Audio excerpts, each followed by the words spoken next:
What is up, everybody? Welcome back to another mask review. Today I'm actually going to be doing my triple collection of my Fearsome Faces Fun World skull masks. So I have 3 different variants of the various skull mask designs that Fun World has created. So to go over them, we have the normal Grim mask, there's the open mouth demon variant, and next is the white variant Steve skull mask. So I'm going to go ahead and start out and kick it off with the Grim mask.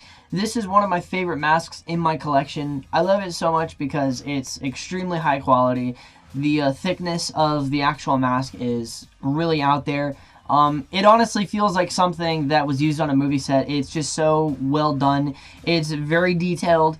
And I think my favorite part about this is how simple it is. It isn't like overdone and it looks incredible. Now, overall, you can actually find this mask at pretty much any Spirit Halloween store. So it's not exactly the most rare mask out there, and you could probably get it for like maybe 10 to 15 bucks. Now, what's interesting about all 3 of these masks, even though they're considered new, the Grim Skull came out in 1998 and was later followed by the Steve Skull in 1999, and then the original open mouth variant came out in 2001. Now, with that being said, I've had a bit of difficulty trying to figure out when these 2 specific variants came out of the Steve and the open mouth.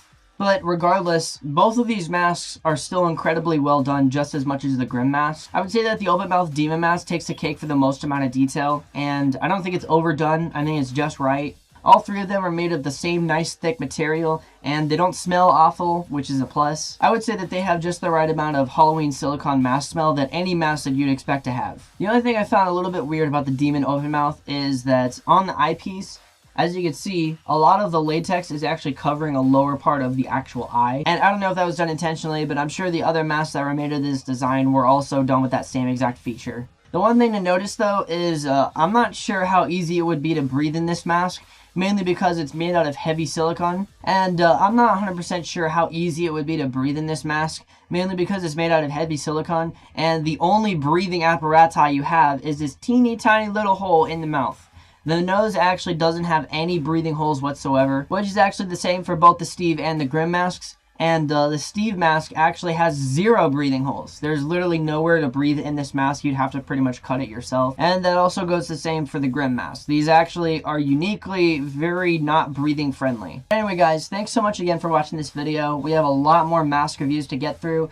And once again, like I said in the last video, I'm still on the lookout for other masks. So if you have any suggestions, leave them in the comments below. But also be aware, I'm not a rich motherfucker. I'm pretty broke. So don't be going in the comments and saying, hey, you should get out the Gen 1 mask because all of those motherfuckers on eBay are like $800 and I don't have I don't have 20 bucks. So with that all being said, thanks again so much for watching. If you want to see more of these videos, let me know. But you guys have a great rest of your day and stay spooky.